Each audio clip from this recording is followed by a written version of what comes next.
Assalamualaikum warahmatullahi wabarakatuh. Waalaikumsalam. Alhamdulillah, alhamdulillahirabbil alamin wa bihi nasta'inu ala umuri dunya waddin. Wassalatu wassalamu ala asyrofil anbiya'i wal mursalin sayyidina wa maulana Muhammadin wa ala alihi wa sahbihi ajmain. Kepada yang kami hormati para pimpinan ISNU DKI Jakarta,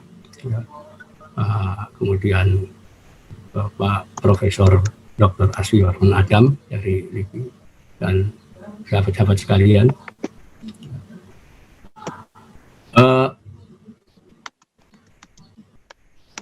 Penulisan tentang resolusi jihad itu sudah lama dilakukan oleh teman-teman dari NU, tetapi agaknya tidak diakui secara formal. Karena apa? Karena dokumentasi tentang peristiwa itu ya belum ditemukan. Ya, artinya data primer untuk penyusunan sejarah bahwa sebuah peristiwa itu pernah ada itu belum ditemukan. Karena itu berbagai pihak menolak ya tulisan-tulisan dari teman-teman yang mengklaim bahwa pernah ada peristiwa resolusi jihad yang itu akan menjadi pemicu utama peristiwa 10 November. Nah, sampai tahun 2014 ya, itu ada satu peristiwa yang membuat kita harus bekerja keras untuk membuktikan bahwa peristiwa itu pernah ada. Ya, jadi ceritanya begini. Saat saya ke PBNU di Jakarta, saya ditemui oleh reporter NU Online, ya, sahabat Abdullah Alawi. Ya, dia melaporkan kepada saya bahwa dia baru saja mengikuti seminar nasional ya, tentang kemerdekaan Indonesia. Di dalam seminar itu yang dilaksanakan di sebuah perguruan tinggi besar di Jakarta, itu dinyatakan bahwa di dalam pergerakan nasional sejak merintis kemerdekaan sampai kita merdeka, itu satu-satunya elemen bangsa yang tidak memiliki peran apapun terhadap negara ini adalah NU, kalangan pesantren. Ya, dia menyatakan begitu. Jadi kalangan pesantren yang mayoritas ada di organisasi NU itu dianggap tidak memiliki peran apapun dalam perintisan kemerdekaan sampai mempertahankan kemerdekaan ya, dan pembentukan negara Republik Indonesia. Nggak ada peran. Ya. Bahkan Abdullah Alawi menyatakan kita tuh sampai dibandingkan dengan PKI. PKI itu sekalipun jadi organisasi terlarang, tapi masih memiliki jasa kepada bangsa ini. Dia pernah mengangkat senjata melawan kolonial pada tahun 1926. NU sama sekali tidak. Ya. Jadi ini seolah-olah dia memang nggak ada bukti gitu. Ya. Nah, teman reporter ini menyatakan, terus saya bagaimana cara saya menulis gitu. Ini saya nulis di korannya NU. Udah nggak usah ditulis lah. Tidak semua berita itu harus ditulis. Nah, sejak saat itu saya mulai mengumpulkan data-data yang pernah saya miliki. Ya, terutama ketika saya jadi wartawan. Ya, saya kebetulan tahun 80-an itu jadi wartawan Jawa Pos dan ditempatkan di Biro Jakarta. Ya, saat itulah saya beberapa kali diberi tugas untuk menulis hal-hal yang kaitannya dengan sejarah. Jadi saya sempat ya mewawancarai tokoh-tokoh yang ikut ya misalnya di dalam sidang BPUPKI yang pertama. mulai Bu SK Trimurti, ada Bu Supeni, ada Pak Abu Bakar Lubis dan seterusnya, itu tokoh-tokoh yang ikut di situ, dia yang menjelaskan cerita tentang macam-macam. Kemudian cerita-cerita tentang pertempuran Surabaya dan seterusnya, itu saya langsung ketemu dengan tokoh-tokoh yang terlibat di situ dalam pertempuran. Dan memang menurut kesaksian semua orang yang ada di situ, ya sebetulnya ada resolusi jihad itu. Kita ngangkat senjata kan karena ada fatwa jihad dari Kiai Hasyim.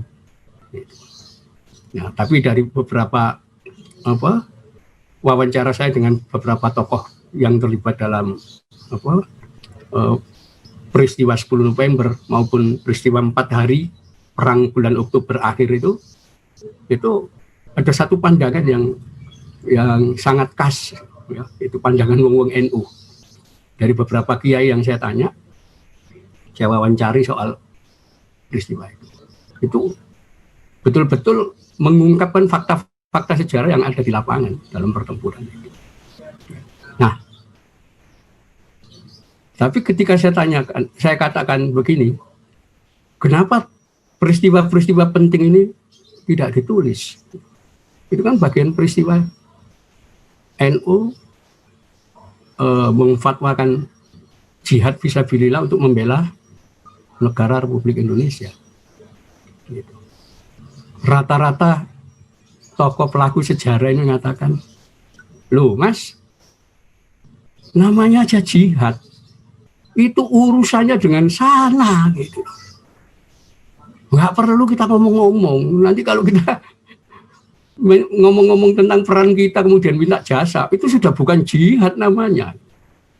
Disitulah saya baru nemukan, oh kenapa NU tidak punya catatan, karena orang-orangnya roto-roto tidak mau, karena menganggap jihad itu ibadah bukan sejarah gitu loh. Tapi ketika kita kuat, oh ternyata ini. Belum menyebut siapa saja yang terlibat ya di situ. Jadi ini kemudian dari data itu saya kumpulkan semua. Ya. Nah disitulah kemudian saya temukan ternyata ada sebuah tulisan yang khas menulis tentang resolusi jihad. Ya. Jadi di buku yang ditulis Benedict Anderson, ya, di situ secara khusus beliau nulis tentang resolusi jihad tanggal 22 Oktober 1945. Ya. Nah, dasar daripada Ben Anderson nulis itu adalah yang pertama, berita dari Kantor Berita Nasional Antara tanggal 25 Oktober 1945. Itu memberitakan tentang resolusi yang dikeluarkan oleh Hofgestur Nahdlatul Ulama. Ya. Kemudian tanggal 26 Oktober 1945, sehari setelah itu, Koran Kedaulatan Rakyat memuat lengkap isi resolusi. Ya, yang kita kenal resolusi. Itu berarti ada datanya. Ya. Nah, yang tidak bisa kita cari datanya itu Koran Suara Masyarakat yang terbit di Jakarta. Ya. Nah, itu sudah tutup lama, kita tidak bisa memperoleh dokumentasinya. Tapi dari situ kita tahu bahwa resolusi jihad pernah ada memang. Ya, kenapa? Diberitakan Kantor Berita Nasional Antara kok. Ya. Artinya real ada. Nah, kelemahan NU memang dalam dokumentasi. Ya, peristiwa sebesar itu tidak didokumentasi, dan dari hasil wawancara dengan para kiai yang terlibat di dalam peristiwa 10 November, rata-rata menganggap itu peristiwa ibadah, jihad, bukan sejarah. Nah, disitulah kita seringkali kehilangan momen-momen penting yang ini ada hubungannya dengan kaitan sejarah. Ya. Nah, itulah yang kemudian baru bisa kita temukan dari berbagai sumber data yang lain. Ya. Misalnya dalam pembentukan Tentara Keamanan Rakyat TKR yang menjadi Halo ya Bu. Cikal bakal lahirnya TNI. Kita bisa lihat elemen pertama daripada TKR itu adalah para tokoh dari Gimana Bu? tentara sukarela pembela tanah air PETA. Oh, Kemudian iya. dari bekas Laskar Hizbullah, ya, yang keduanya dibentuk oleh Jepang. Ya, kemudian sebagian lagi dari bekas Heiho, sebagian lagi Iya, nggak apa-apa. Laskar masyarakat yang berani angkat senjata waktu itu. Ya. Gimana? Dari 4 elemen inilah yang awal-awal Kalau untuk menjadikan apa jatuhnya TKR pertama. Nah, kita bisa tahu nanti ya, kalau komputer maksimal setelah dibentuk 5 Oktober 1945 itu nanti diumumkan ya, oleh pemerintah itu kan tanggal 10 Oktober 1945 kan bahwa di Jawa itu sudah terbentuk 10 divisi TKR. Televisi.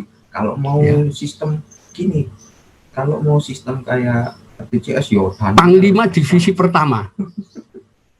Ya. Disebutkan di situ. Kalau pemantauan adalah Kolonel Kiai Haji Samun, DVR namanya, monitor DVR. Ya. Di daerah Banten, Cilegon. Itu dokumen negara. Sampai sekarang masih bisa. Kan besar, harus ada apa namanya pemain. Alhamdulillah 2019 kemarin kameranya itu Kolonel Kiai Haji Samun sudah ditetapkan sebagai pahlawan nasional sama Mas Pras. Diakui internet itu supaya bisa masukin ini apa namanya? Nanti Panglima Divisi memori card 3 SIM card di Kolonel Kiai Haji nontonnya lewat Aruji Kartawinata. Itu nanti bisa monitor. Gelar Kiai itu melekat pada TKR awal dan menduduki jabatan tinggi. Monitor DVR, Bu. Termasuk nanti DVR. Komandan resimen. Ya. Karena satu divisi itu isinya 10.000 pasukan. Terdiri dari 3 resimen. Ya. Nah, komandan resimen itu juga diduduki para kiai. Apa? Ya, kita bisa lihat itu. Oh, resimen kalau standar itu sama Bu, apa 17 daerah Pekalongan itu maksudnya dipimpin bisa semuanya. Letnan Kolonel penting itu kan CCTV-nya. Kiai Haji Iskandar Idris. Itu nanti kita temukan semua nama itu. Siapa bilang itu udah Kiai nggak punya peran dalam negara ini? Bukan bahasanya bukan pembentukan apa CCTV, ya tetap channelnya itu tentara keamanan rakyat cikal bakalnya TNI itu aja mereka terlibat. Itu nanti datanya ada semua. Nah, itulah yang menjadi fakta ya, bahwa dari tentara PETA itu dominan sekali di situ. Ya. Kamera itu, jadi unsur dari Kenil tentaranya Belanda itu tidak ada dalam TKR awal itu. Ya. Jadi ini yang kemudian bisa dipecah ke yang lain, maksudnya. Membentuk kekuatan militer pertama di sini adalah mayoritas didikan Jepang. Jadi orang-orang bekas Kenil itu ya ada di tingkatan tinggi ya.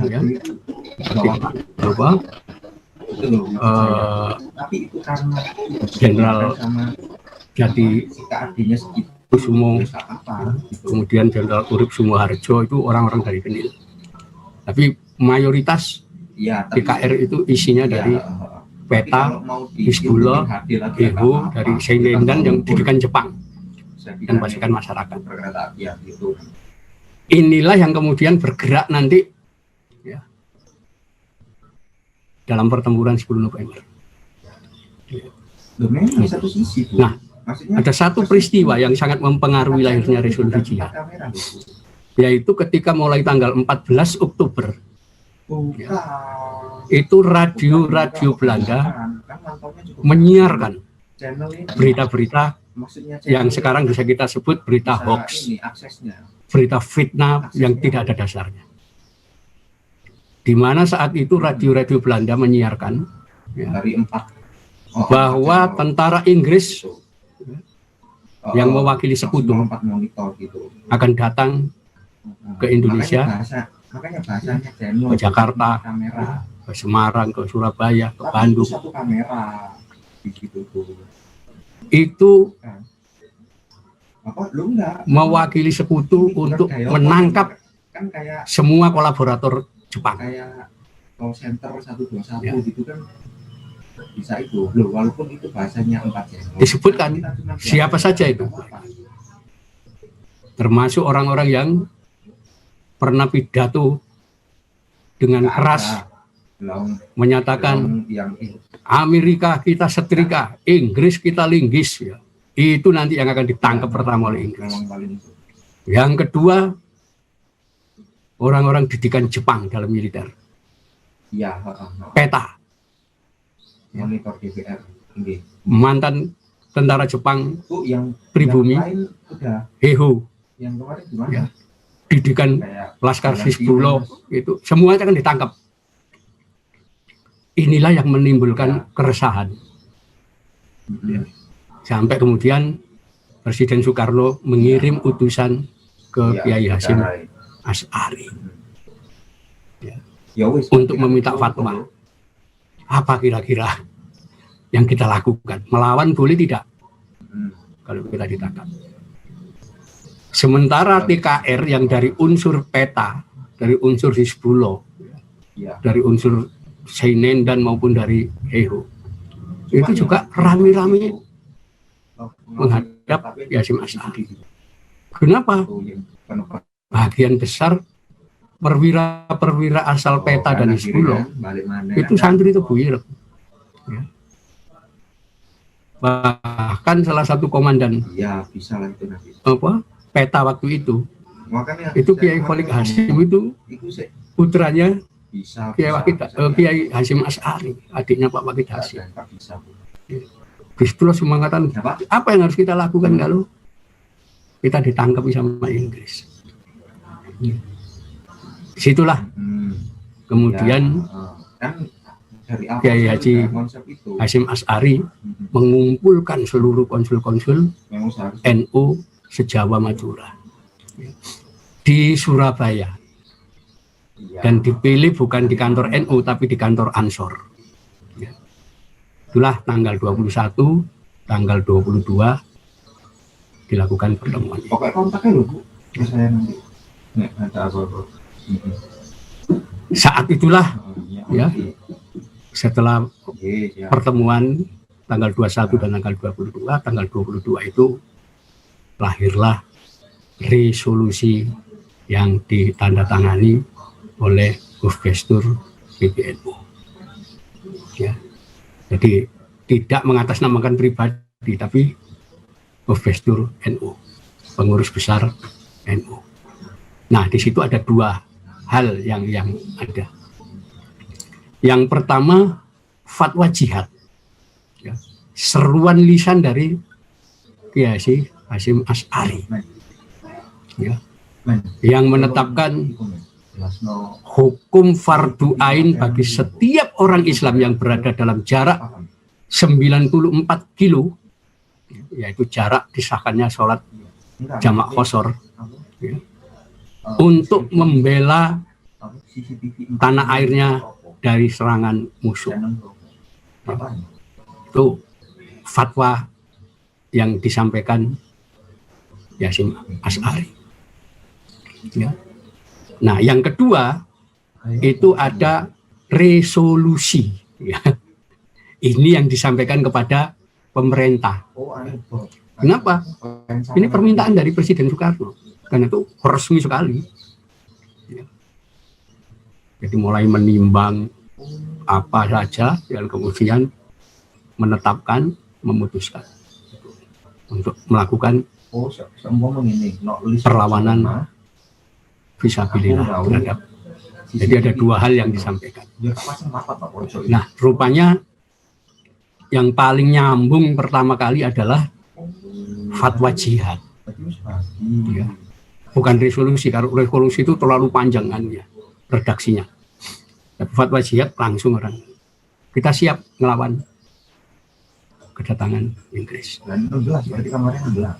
Ini fakta ya, bukti tentang berbahayanya hoax. berita bohong. Dalam kenyataan Inggris datang ke sini dengan tugas utama dia ngurusi interniran Belanda yang ditawan Jepang dan sekaligus ngangkuti tawanan perang Jepang. Itu tugas utama Inggris sebagai sekutu. Bagaimana Belanda kemudian menyatakan dalam lewat radionya Inggris akan nangkepi ya, kolaborator Jepang dengan tegas nyebut ya, Presiden Soekarno, Bung Hatta, ya, kemudian militer peta, ya, Hizbullah, orang-orang bekas Hehu, Seinen dan didikan Jepang akan ditangkap. Dari mana itu? Bohong, dusta itu. Akhirnya yang kena abunya Inggris. Inggris masuk Surabaya tanggal 25 Oktober. Sedikit pun Inggris tidak ada berpikiran untuk perang. Sementara di Surabaya sudah orang-orang panas karena seruan jihad. Apalagi muncul berita-berita, oh Belanda ini akan kolaborasi dengan Inggris untuk kembali ke menjajah Indonesia. Jadi di antara tentara Inggris yang datang itu disusupi oleh orang-orang Belanda. Sudah kacau lah saat itu. Nah itulah setelah tanggal 25 Oktober mendarat, itu pun kapal boleh mendarat berlabuh di Pelabuhan Tanjung Perak. Itu karena Presiden Soekarno menelpon langsung Syahbandar di Pelabuhan Tanjung Perak agar diperbolehkan merapat. Sebelum itu tidak diperbolehkan. Itulah tanggal 25 Oktober masuk ke Surabaya. Ya. Tanggal 26 Oktober Inggris sudah membentuk posko-posko pertahanan di berbagai lokasi di Surabaya. Karena Surabaya sudah terprovokasi oleh fatwa jihad untuk melawan. Tanggal 26 Oktober 1945 sore hari. Ini menurut laporan dari dokumen Panglima Pangdam Jawa Timur Mayor Jenderal Sungkono.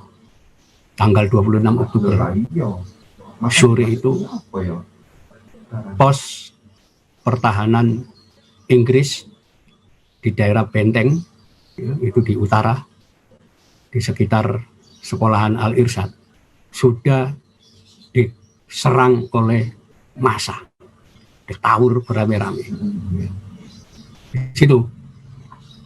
Nah, disebutkan bahkan dikatakan tokoh yang memimpin penyerangan terhadap pos pertahanan Inggris itu adalah Ahyad Khalil. Ya. Ahyad Khalil ini orang Hizbullah, tapi kemudian bergabung ke DKR. Ya. Itulah tanggal 26 Oktober sore sudah terjadi pertempuran di bagian Surabaya Utara. Pasukan Inggris dikeroyok massa dari berbagai kampung. Pertempuran ini dilanjut tanggal 27 Oktober. Wah, tawur.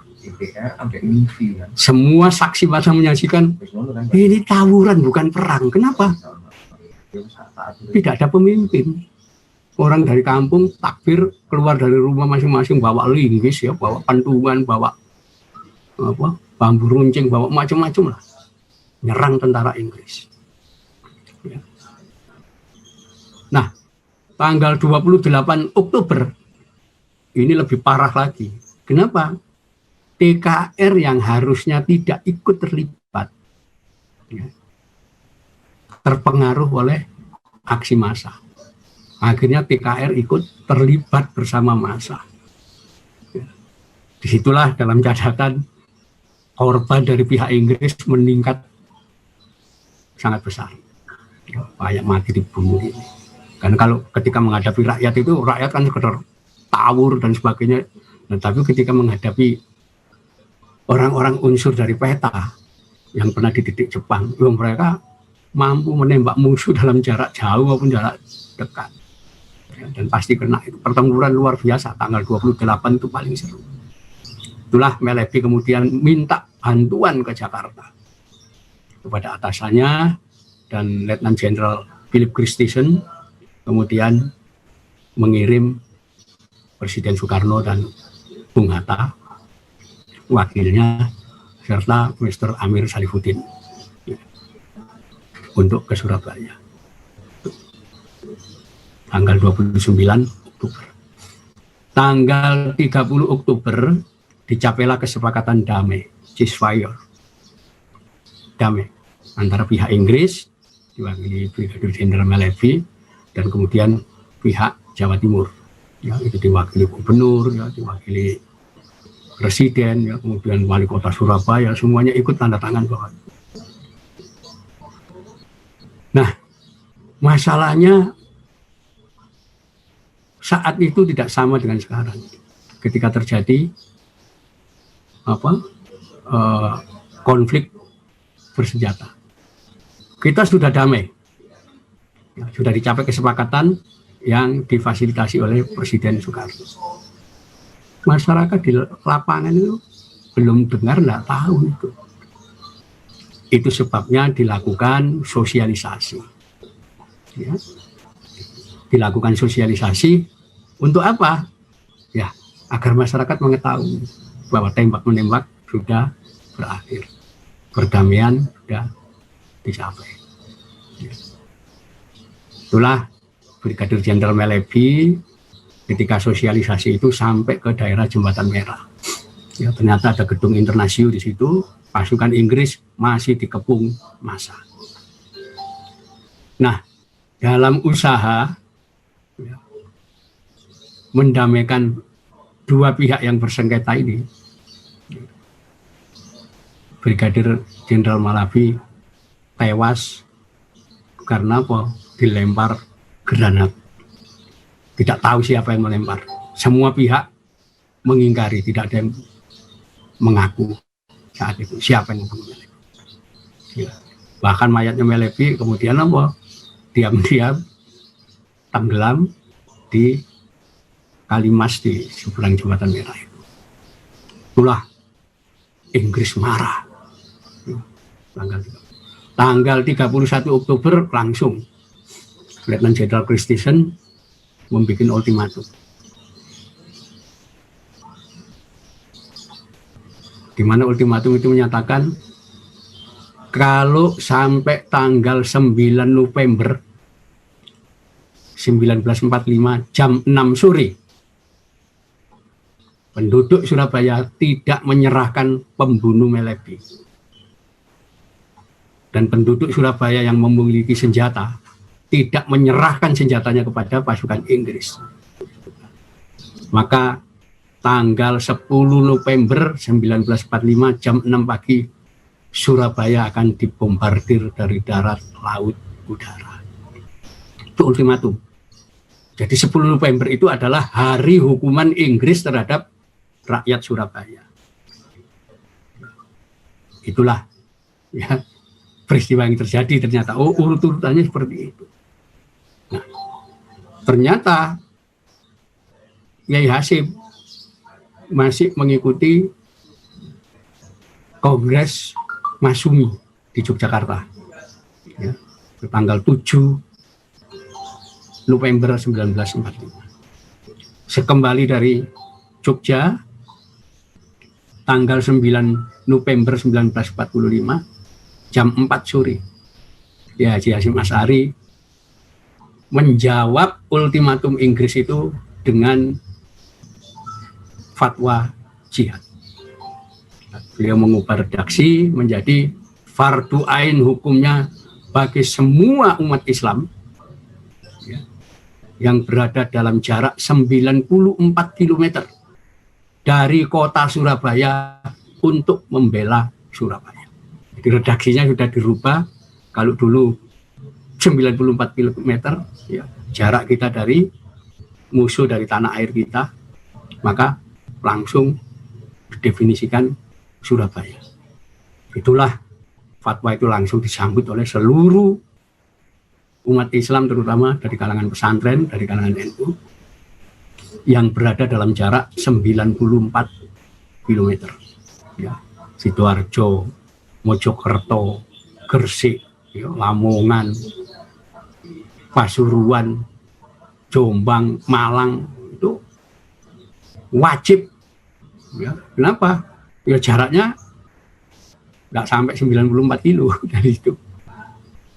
Tapi ternyata ya, dari Jogja datang, dari Kebumen datang, dari Rembang datang, ya. Bahkan apa, dari Cirebon itu seluruhnya datang ke Surabaya. Ya. Dan pengaruh dari seruan jihad itu luar biasa. Ya. Sampai saya yang mewawancarai Bu SK Trimurti. Beliau bukan orang NU ya. Beliau adalah orang Murbah didikan Tan Malaka. Beliau nyatakan, saya itu di Jakarta, kepingin datang ke Surabaya, naik mobil dengan supir. Itu di daerah Rembang, ban pecah, bannya pecah. Waktu itu tidak ada tambal ban, tidak ada apa-apa. Akhirnya apa? Supirnya punya inisiatif, ya, untuk mengganti ban dalam, dimasukkanlah rumput kering di situ. Akhirnya dengan ban dalam isinya rumput kering, itu mobil itu jalan dari Rembang sampai ke Gresik. Begitu sampai di Gresik, tanggal 11 November, ternyata tentara Inggris sudah di situ, beliau turun.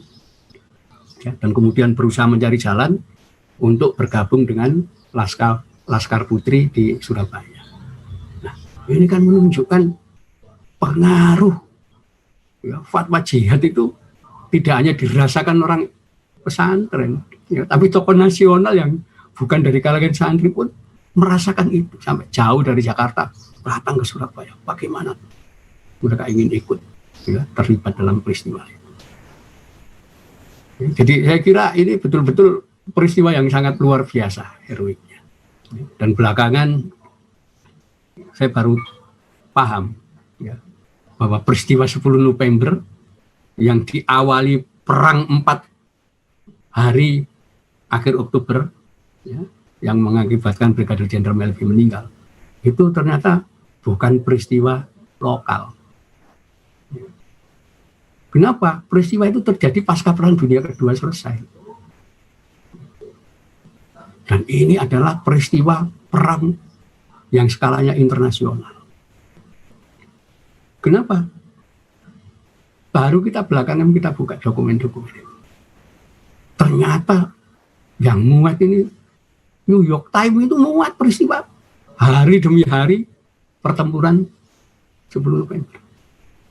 Ya, International Herald Tribune, koran West Australia, ya, kantor berita UPI, Reuters, macam itu semua mengcover pemberitaan pertempuran 10 November. Jadi peristiwa besar. Ya. Jadi ini yang selalu kita abaikan. Dan itulah yang kemudian saya tulis dalam buku Fatwa dan Resolusi Jihad. Ya, yang menunjukkan peranan ulama-ulama NU di dalam pertempuran 10 November. Artinya peristiwa 10 November tidak akan terjadi kalau tidak ada kematian Brigadir Jenderal Melebi. Dan Brigadir Jenderal Melebi tidak akan meninggal kalau sebelumnya tidak ada pertempuran 4 hari, 26, 27, 28, 29, dan 30 Melebi di Granat meninggal. Dan peristiwa pertempuran 4 hari ini ya, yang dipicu tanggal 26 Oktober tidak akan pernah terjadi. Andai kata tanggal 22 Oktober tidak ada fatwa jihad. Faktanya seperti itu. Ya, jadi ini rangkaian yang rupanya tidak ditulis dalam sejarah nasional kita. Seolah-olah peristiwa 22 Oktober itu tidak pernah ada, ya. Dan perang 4 hari yang oleh orang-orang Surabaya disebut tawuran 4 hari itu juga tidak pernah ada, tidak pernah tercover. Orang hanya tahu Inggris nyerbu Surabaya tanggal 10 November. Nah ini kalau alur sejarah dipotong seperti itu, kita jadi bertanya-tanya, ada apa Inggris tanpa sebab ngebom Surabaya itu 10 November? Ya, tak jelas itu. Tapi kalau kita menempatkan sebelum itu ada peristiwa kematian Brigadir Yosua. Sebelum itu ada perang 4 hari. Dan sebelum perang 4 hari ada fatwa jihad. Ya, jadi ini salah satu rangkaian. Itu nanti kita ungkap. Ya, jadi di dalamnya juga kita ungkap siapa saja tokoh-tokoh dari pesantren, para kiai yang menduduki jabatan komandan batalion peta waktu itu. Siapa saja tokoh-tokoh yang menjadi komandan di Laskar Hizbullah. Ada semua kita jelaskan. Apa? Dokumen kok. Kita sekarang itu era dokumen. Kalau kita nggak punya data, nggak punya dokumen, habis kita. Kita akan bicara seadanya, seolah-olah itu sejarah, tapi sebetulnya bukan. Ya, saya kira itu ya yang bisa saya sampaikan sebagai pengantar, bahwa apa, lewat buku yang saya tulis ini dengan apa, sebagian dokumen saya peroleh dari wawancara ketika saya jadi wartawan itu jadi satu tulisan yang bisa dipertanggungjawabkan secara ilmiah bahwa semuanya ada dokumentasi. Nah, kita berharap ini akan meluruskan sejarah bahwa tidak ada lagi apa anggapan bahwa kalangan pesantren ya, NU itu tidak punya peran apapun di dalam proses penegakan negara Republik Indonesia hasil proklamasi. Saya kira itu. Wallahu muwaffiq ila aqwamit thoriq. Assalamualaikum warahmatullahi wabarakatuh.